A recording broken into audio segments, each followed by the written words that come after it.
North east യുണൈറ്റഡിനെതിരെ 2-0 എന്ന് പറയുന്ന ഒരു വിജയം സ്വന്തമാക്കിക്കൊണ്ട് മോഹൻ ബഗാൻ ഇതാ ടേബിൾ ടോപ്പിലേക്ക് എത്തുന്നു, ടേബിളിൻ്റെ തലപ്പത്ത് എത്തുന്നു എന്നുള്ളൊരു കാര്യമാണ് പറയേണ്ടത്. ഇനി ബ്ലാസ്റ്റേഴ്സ് നേരിടേണ്ടത് ആരെയാണ്?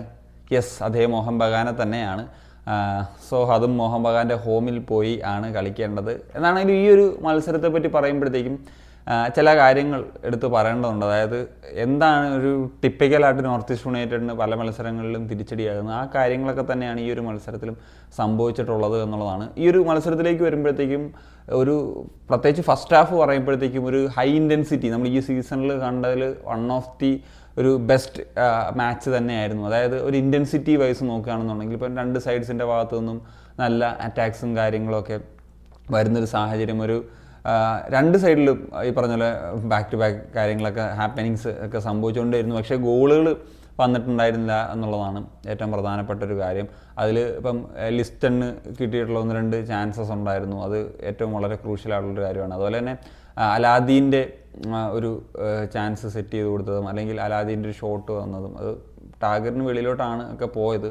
സോ അങ്ങനത്തെയൊക്കെ ഒരു കാര്യങ്ങളിലാണ് ഫസ്റ്റ് ഹാഫ് അവസാനിപ്പിച്ചത്. പറഞ്ഞതുപോലെ നോർത്ത് ഈസ്റ്റ് യുണൈറ്റഡിനെ സംബന്ധിച്ച് എപ്പോഴും അവരുടെ മാച്ചിൻ്റെ തുടക്കത്തിൽ അവരൊരു ഹൈ പവറിൽ കളിക്കുന്നൊരു ടീം തന്നെയാണ്. ആ സമയത്ത് ഗോൾസ് വരിക എന്നുള്ളതാണ് അവരെ സംബന്ധിച്ചിടത്തോളം ഒരു ഇമ്പോർട്ടൻ്റ് ആയിട്ടുള്ളൊരു ഫാക്ടർ. കാരണം നമുക്കറിയാം ഒരു 60-65 മിനിറ്റ് കഴിഞ്ഞ് കഴിഞ്ഞാൽ പലപ്പോഴും പാളുന്നൊരു സാഹചര്യം നമ്മൾ കണ്ടിട്ടുണ്ട്. അത് തന്നെയാണ് സംഭവിച്ചത്. 65ാമത്തെ മിനിറ്റിലാണ് കൃത്യമായിട്ട് മൻവീർ സിംഗിൻ്റെ ആ ഒരു ഗോൾ വരുന്നത്. സോ ആശിഷ് റായി ആണ് ആ ബോൾ കൊടുത്തതെങ്കിൽ കൂടി അതിലൊരു ഫുൾ ക്രെഡിറ്റ് മൻവീറിന് തന്നെയാണ്. കാരണം റൈറ്റിലൂടെ അദ്ദേഹം ഒരു കട്ട് ചെയ്ത് റൺ നടത്തിയിട്ട് കൃത്യമായിട്ടുള്ള ടൈമും സ്പേസും ഒക്കെ കണ്ടെത്തിയതിന് ശേഷമുള്ളൊരു കിടിലൻ ഷോട്ടാണ്, അതാണ് ഗോളിലേക്ക് മാറിയത്. അതുപോലെ തന്നെ അടുത്ത ഗോളടിക്കുന്നത് ലിസ്റ്റണാണ്. ലിസ്റ്റണും ആ ബോൾ പാസ് ചെയ്യുന്നത് ആശിഷ് റായി ആണ്. സോ ആശിഷ് റായി അഗെയിൻ 2 അസിസ്റ്റാണ് ഈ ഒരു മാച്ചിൽ കോൺട്രിബ്യൂട്ട് ചെയ്തത്. ഒരു ടിപ്പിക്കൽ ലിസ്റ്റൺ കൊളാക്കോ ഗോളാണ് നമ്മൾ 71ാമത്തെ മിനിറ്റിൽ കണ്ടത്. സോ നമുക്കറിയാമല്ലോ നോർത്ത് ഈസ്റ്റ് യുണൈറ്റഡിനെ സംബന്ധിച്ചിടത്തോളം അവരുടെ ഒരു ബെഞ്ച് സ്ട്രെങ്തിൻ്റെ കാര്യത്തിലൊക്കെ കുറച്ചധികം പ്രശ്നങ്ങളുണ്ട്.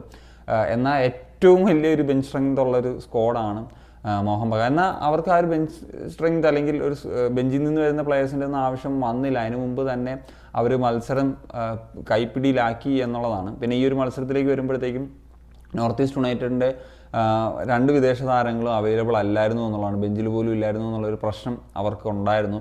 സോ നോർത്ത് ഈസ്റ്റിനെ സംബന്ധിച്ചിടത്തോളം നമുക്കറിയാം ഒരു നല്ല മൊമെൻറ്റത്തിൽ തുടങ്ങിയിട്ടുള്ളൊരു ടീമാണ്. പക്ഷേ ഈ ഒരു ഫാക്റ്റ്, അതായത് ആദ്യ ഇന്നിങ്സിൽ അവർക്ക് ഗോൾസ് സ്കോർ ചെയ്യാനായിട്ട് സാധിച്ചില്ലെങ്കിൽ 65 മിനിറ്റൊക്കെ കഴിഞ്ഞിട്ട് അവർ പ്രശ്നം ഉണ്ടാകും. കാരണം പിന്നെ ഫസ്റ്റ് 11 കളിക്കുന്ന ഒരു സെറ്റ് ഓഫ് നല്ല പ്ലേയേഴ്സ് ഉണ്ട്, പക്ഷേ ബെഞ്ചിൽ നിന്ന് വരുമ്പോഴത്തേക്കും അത്ര ഒരു എഫക്റ്റീവ് ആക്കാൻ പറ്റുന്ന ഒരുപാട് പ്ലേയേഴ്സ് ഇല്ല എന്നുള്ളത് അവരെ സംബന്ധിച്ച് നോക്കുമ്പോഴത്തേക്കും ഒരു പ്രശ്നം തന്നെയാണ് എന്നുള്ളതാണ്. പിന്നെ അലാദീൻ അജറായി ഞാൻ പല മാച്ചസും കണ്ടിട്ടുണ്ട്. ഇപ്പോൾ നോർത്ത് ഈസ്റ്റിൻ്റെ എനിക്ക് 1-2 മാച്ച് ഒഴിച്ച് എല്ലാം കണ്ടിട്ടുണ്ട്. അതിൽ അലാദീൻ്റെ ഒരു ഓഫ് ഡേ ആയിരുന്നു എന്നാണ് എനിക്ക് പേഴ്സണലി ഫീൽ ചെയ്തത്. അതുപോലെ തന്നെ ഈ ഒരു മത്സരത്തിൽ വിശാൽ കേത്തിൻ്റെ പെർഫോമൻസ് വളരെ ക്രൂഷ്യലായിരുന്നു. ഒരു മാച്ച് വിന്നിങ് ഒരു സേവ് തന്നെ ഈ ഒരു മത്സരത്തിൽ എനിക്കൊന്ന് ഗുലാമോ ആദ്യ പകുതിയിൽ അടിച്ചിട്ടുള്ളൊരു ഷോട്ട്, അതൊരു കിടിലൻ ഷോട്ടാണ്, അത് കിടിലൻ സേവ് അദ്ദേഹം നടത്തി. സോ വിശാൽ കേത്ത് ഇപ്പോൾ ഒരു വളരെ കോൺഫിഡൻ്റ് ആയിട്ടുള്ളൊരു ഗോൾ കീപ്പർ എന്ന നിലയിലേക്ക് ഒരു ഇവോൾവ് ചെയ്ത് കഴിഞ്ഞു എന്നുള്ളതാണ്. ഇപ്പം ISL ഒരു നല്ല പെർഫോമൻസ് നടത്തുന്ന ഒരു ടോപ്പ് 3 ഗോൾ കീപ്പേഴ്സിൻ്റെ പേര് അപ്പോൾ അദ്ദേഹം നാഷണൽ ടീമിൽ ഓൾറെഡി ഉണ്ട്.